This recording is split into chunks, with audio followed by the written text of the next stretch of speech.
My name is Joanne Chang. I am the pastry chef and co-owner of Flour Bakery and Myers and Chang in Boston. I think the world of baking and cooking is limitless. It is like chemistry, and there's no finite number of ways to combine things. There's no finite number of ingredients. It's really limited by your imagination.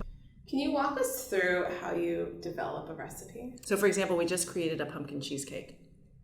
We start with a recipe that we have, a couple of recipes that we have. We have a cheesecake, we have a chocolate cheesecake, we have a pumpkin bread. So we take a bunch of different recipes and look at them and try to figure out how to tweak the recipes so that we can come up with either a new flavor profile or a new texture or a new presentation. There's a lot of trial and error where we make something once and then realize, oh, we missed the mark on that. And we just keep tweaking. So recipe development doesn't ever start just from scratch. There's always like a baseline that we're tweaking from, and then there's a lot of iteration. When I taste a recipe, it's not necessarily instantly intuitive what to do if I want to change it. There's a lot of, it's not guesswork, but there's a lot of like, maybe if we try this, maybe if we try that.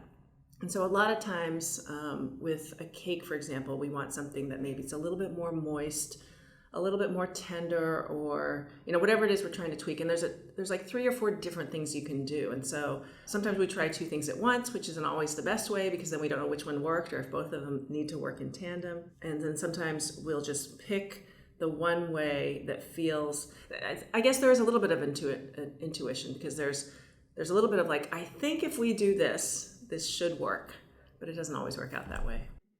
Is there anything that you're currently experimenting with or exploring? I know you mentioned the pumpkin cheesecake. We figured that one out. Okay. The current thing we're doing now is so funny. We're bringing back an old favorite, which is our oatmeal maple scone, which is really buttery and rich and tender. And for some reason, over the years, the recipe has morphed, and I'm not sure how. And so we're trying to get back to the original. So we're currently in this process of taking the recipe that we now have and figuring out how to either add more butter or reduce the flour or add more liquid, but still keep it in that scone world. So I've been tasting a lot of oat maple scones for the last couple weeks.